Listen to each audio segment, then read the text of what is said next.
اسی طرح اللہ تبارک و تعالیٰ نے اب دیکھیں رجب کا مہینہ گزرا، اب شعبان کا مہینہ رحمتوں کا مہینہ ہے، حضور سب سے زیادہ روزے رمضان شعبان میں رکھتے ہیں۔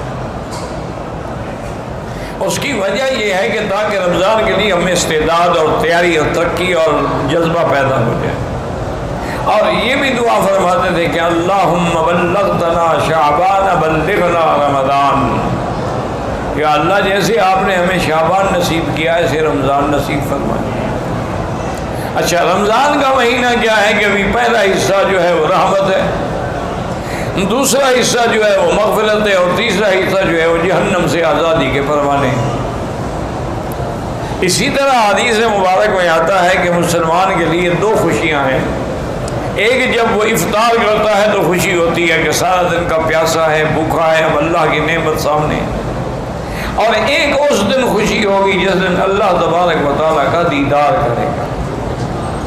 اور اسی طرح یہ بھی حدیث مبارک میں آیا ہے کہ جو مسلمان خالص نیت کے ساتھ اور خالص دل کے ساتھ افطار کے آنے سے چند منٹ پہلے جو ہے اللہ سے دعا مانگتا ہے وہ ہر حال میں قبول ہوتی ہے۔ اس لیے انسان جو ہے کبھی کھجوروں پہ لڑائے اور کبھی اس کو ضائع نہ کرے، افطار سے 10-15 منٹ پہلے دعائیں شروع کر دیں۔ اور دعا کا طریقہ یہ ہوتا ہے کہ پہلے درود شریف پڑھیں، جتنا ہو سکے 1 دفعہ، 3 دفعہ، 7 دفعہ، 11 دفعہ، 21 دفعہ، 100 دفعہ، 1000 دفعہ، یعنی دعا کے اول میں بھی درود ہو اور آخر میں بھی درود، اور درود پڑھنے کے بعد اللہ کی حمد و ثنا بیان کریں، جیسے کہ اور نہ آئے تو سورۃ فاتحہ پڑھ لی، اس سے بڑی دعا اور اس سے بڑی حمد و ثنا کیا ہوتی ہے۔ اور پھر اللہ کو اللہ کے ناموں کے ساتھ پکاریں کہ یا اللہ یا اللہ یا اللہ یا رحمان یا رحیم یا حی یا قیوم یا ذی الجلال والاکرام، اللہ کے ناموں کے ساتھ پکاریں، اور اس کے بعد وہ دعائیں جو حضور نے بتائیں یا پھر اپنی زبان میں جو مرضی آئے اللہ سے مانگیں، لیکن کسی کی انسان کی بربادی اور ہلاکت کی دعا نہ مانگیں، اور کسی رشتہ داروں کو لڑانے کی اور قطع رحم کی دعا نہ مانگیں، اور کسی حرام کو ملنے کی دعا نہ مانگیں، اور تو وہ دعائیں جو ہے ہر حال میں اللہ تبارک و تعالیٰ قبول فرماتے ہیں۔ اس لیے حدیث مبارک میں آتا ہے میرے محبوب نے، محبوب دو عالم صلی اللہ علیہ وسلم نے فرمایا کہ دعا کبھی خالی نہیں جاتی۔ یا تو جو آدمی مانگ رہا ہے کہ یا اللہ مجھے حج نصیب فرما دے، حج نصیب ہو گیا، یا دعا مانگ رہا ہے لیکن وہ تو چیز نہیں ملی لیکن مصیبت آ رہی تھی، اللہ نے اس کو دفع کر دیا۔ اور تیسری صورت یہ ہوتی ہے کہ اس کی دعا کو قیامت کے لیے لکھ دیا جاتا ہے، ذخیرہ بنا دیا جاتا ہے، اس کا بدلہ اس کو قیامت میں ملے گا۔ تو جب قیامت میں دعاؤں کا بدلہ ملے گا وہ کہے گا یا اللہ کاش میری دنیا میں کوئی دعا بھی منظور نہ ہوتی، آج ہی سارے مجھے بدلے مل جاتے۔ تو یاد رکھیں کہ دعا جو ہے وہ کبھی خالی نہیں جاتی، صرف شرط یہ ہے کہ مانگنے والا ہو، شرط یہ ہے کہ اخلاص ہو، شرط یہ ہے کہ تڑپ ہو، شرط یہ ہے کہ درد دل سے دعا مانگے۔ جو دعا دل سے نکلتی ہے نا یاد رکھیں وہ اثر رکھتی ہے۔ اور اسی طرح حضور نے منع فرمایا ہے کہ ان قلب لاہن، کہ اگر زبان پر تو دعا مانگ رہے یا اللہ حج نصیب فرما، عمرہ نصیب فرما، رمضان نصیب فرما، مدینہ پاک، لیکن دل غافل ہے، دل کسی اور طرف لگا ہوا ہے۔ کیا معنی؟ بر زبان تسبیح و در دل گاہ خر، کہ زبان پر تو تسبیح ہے لا الہ الا اللہ، اور خیال یہ ہے کہ پتہ نہیں میرا گدھا جو ہے اس کو کسی نے پانی پلایا ہے نہیں پلایا۔ تو اب زبان کے اندر تو تسبیح ہے اور دل کے اندر کھوتا اور گدھا کھڑا ہوا ہے، تو دعا کہاں منظور ہوگی؟ دعا یہاں مانگ رہا ہے اور خیال ہے یار پتہ نہیں میرے بیوی بچوں کا کیا بنا، وہاں ملک میں کیا حال ہوگا، گھر میں کیا حال ہوگا، پتہ نہیں راشن بھی ہے کہ نہیں ہے، تو پھر دعا مانگنے کی کیا ضرورت؟ اس لیے حضور پاک نے فرمایا کہ غافل دل سے کبھی دعا نہ کرو۔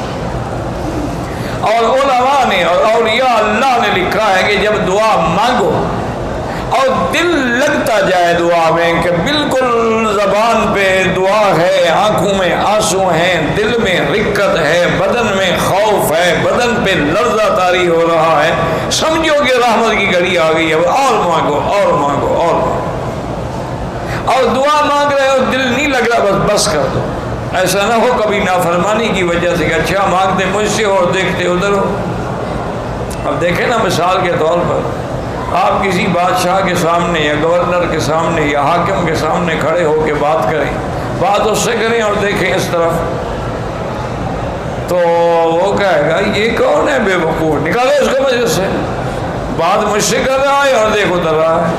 تو آپ مانگیں تو اللہ سے اور نظر ادھر ہو اور دل ادھر ہو اور خیالات ادھر ہو، دعا کیسے منظور؟ وہ دعائیں اس لیے منظور نہیں ہوتی ہیں کہ ان کے اندر اخلاص نہیں ہوتا، ان کے اندر وہ اطمینان اور یقین نہیں ہوتا. ورنہ جب اللہ کا حکم ہے کہ مجھ سے مانگو، تو اللہ کا فرمان سے زیادہ سچا فرمان کس کا ہے؟ اللہ نے فرمایا مجھ سے مانگو میں تمہیں دوں گا. تو اسی طرح میں نے عرض کیا نا کہ اللہ نے رحمت کا ایک دریا بہا دیا ہے. اچھا آپ نے کسی کو افطار کے وقت پانی پلا دیا ہے، آپ کو بھی پورے روزے کا ثواب مل جائے گا. آپ نے کسی کو ایک کھجور کھلا کے افطار کرا دی، آپ کو بھی پورے روزے کا ثواب مل جائے گا. لیکن کوشش یہ کریں کہ سحری ہے یا افطاری ہے، سوکھی روٹی ہو لیکن حلال کی، اور اگر مال مشتبہ ہے، اگر گوشت مشتبہ ہے، اگر جو چیزیں آپ روز مروز کھا رہے ہیں وہ مشتبہ ہیں، تو پھر خدا کے لیے اللہ کے روزوں کو برباد نہ کریں، پھر زمزم سے افطار کر لیں. اچھا بعض جاہل لوگوں نے یہ بھی بنایا ہوا ہے کہ جی نمک سے افطار کرتے ہیں، یہ بالکل جاہلوں کی بات ہے، کسی پتہ نہیں ہندو نے گھڑی ہے یا مسلمان نے گھڑی ہے. اسی طرح سنت یہ ہے، یاد رکھو کہ افطار کے وقت تازہ کھجور ہو جو ابھی ابھی اتری ہے. اس لیے آپ دیکھیں نا یہ عرب لوگ جو ہیں ماشاءاللہ اللہ نے ان کو توفیق دی ہے، یہ سارا سال کھجوریں کولڈ سٹوریج میں تازہ رکھتے ہیں، رمضان آئے گا تو پھر نکالیں گے. وہ ایسے ہوگا کہ ابھی ابھی کھجور اتری ہے درخت سے. خاص طور پہ روتانا جو ہے وہ خراب ہی نہیں ہوتی، 2 سال بھی رکھی ہے. تو سب سے اول یہ ہے کہ رطب، حضور نے فرمایا تازہ کھجور پہ افطار کرو. اور یہ بھی ہے کہ کھجور کھاؤ تو یا ایک دانہ کھاؤ یا 3 کھاؤ یا 7 کھاؤ، یعنی اس کا عدد جو ہے جتنا وطر ہوگا اتنا زیادہ وہ فائدہ ہوگا. اور حضور نے فرمایا کہ اگر آپ کو تازہ کھجور نہ ملے تو پھر سوکھا صحیح، پرانی کھجور صحیح، پچھلے سال والی صحیح، وہ اس سے افطار کریں. اور فرمایا کہ اگر وہ بھی نہ ملے تو پھر پانی سے افطار کریں. یعنی حضور صلی اللہ علیہ وسلم کو افطار کرنا جو ہے وہ میٹھی چیز پسند ہے، کہ جب بھی افطار کریں تو میٹھی چیز سے افطار کریں یا پانی سے افطار کریں. یہ جو ہمارے انڈو پاک نے اللہ عالم کہاں سے سیکھا ہے کہ افطار کے خاص طور پہ رمضان میں سموسے خریدنے کے لیے لینے لگتی ہیں، نعوذ باللہ. سموسے ہیں اور پکوڑے ہیں اور کرارے ہیں اور چٹخارے ہیں. یہ پتہ نہیں ہندوؤں نے ان کو سکھایا ہے، سکھوں نے سکھایا ہے، کس نے سکھایا ہے؟ اس کا اسلام سے کیا تعلق ہے؟ حضور پاک نے کبھی پکوڑے کھائے ہیں رمضان میں؟ انا للہ و انا الیہ راجعون. حضور صلی اللہ علیہ وسلم نے رمضان المبارک میں کبھی افطار کے وقت سمبوسہ کھایا ہے؟ تم کیسے عاشق رسول ہو کہ جی میری جان قربان لیکن سمبوسہ نہیں چھوڑ سکتا؟ میری جان تو قربان ہے لیکن جناب آج کل پکوڑے بڑے مرچ والے بنے ہوئے ہیں اور آلو والے بنے ہوئے ہیں اور کچالو والے بنے ہوئے ہیں اور شلغم والے بنے ہوئے ہیں اور مولی والے بنے ہوئے ہیں. عورتیں گھر میں سارا دن بیچاری خاوند روزے رکھتے ہیں، وہ بیچاری کھانے پکاتی رہتی ہیں. انا للہ و انا الیہ راجعون. ولا نقول الا لا حول ولا قوت الا باللہ العلی العظیم. دیکھیں نا جی رمضان ہو، روزہ ہو، آج کل دیکھیں آپ کے ملک میں 50 ڈگری فارنہائٹ پہ سورج پہنچا ہوا ہے، یعنی لوگ کھڑے کھڑے ہی اسٹروک سے گر جاتے ہیں اور مر جاتے ہیں. اسی طرح بعض جگہ 47 ہے، بعض جگہ 43 ہے، بعض جگہ 45 ہے.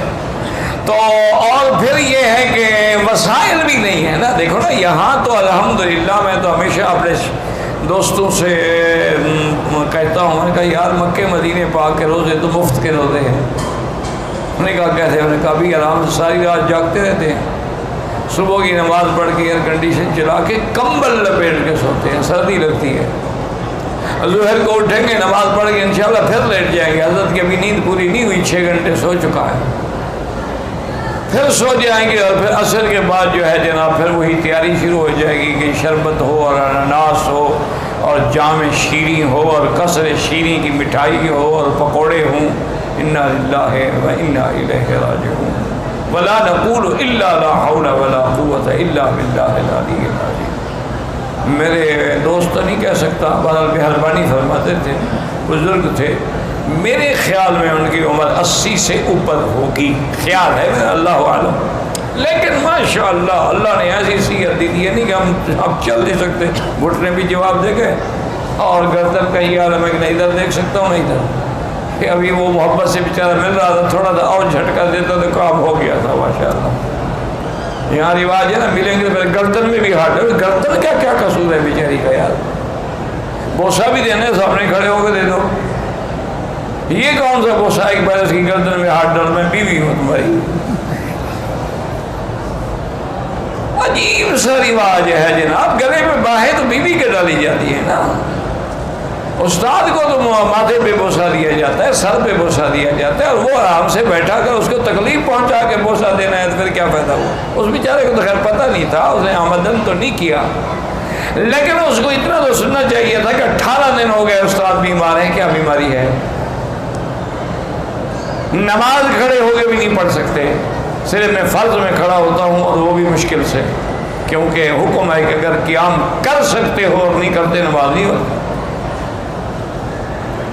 ہاں ایک آدمی قیام کر ہی نہیں سکتا، بیٹھ کے بھی جائز ہے، سو کے بھی جائز ہے، لیٹ کے بھی جائز ہے، اشارے سے بھی جائز ہے، لیکن اگر کھڑے ہونے کی طاقت ہے اور پھر کھڑا نہیں ہوا نماز نہیں ہوتی، تو اب میں مجبور ہو کے فرضوں میں تو کھڑا رہتا ہوں کہ چلو اللہ کرے میرے فرض تو صحیح ہو جائے، اور باقی سنت نفل پہ کرسی پہ بیٹھ کے پڑھتا ہوں کہ مجبوری ہے۔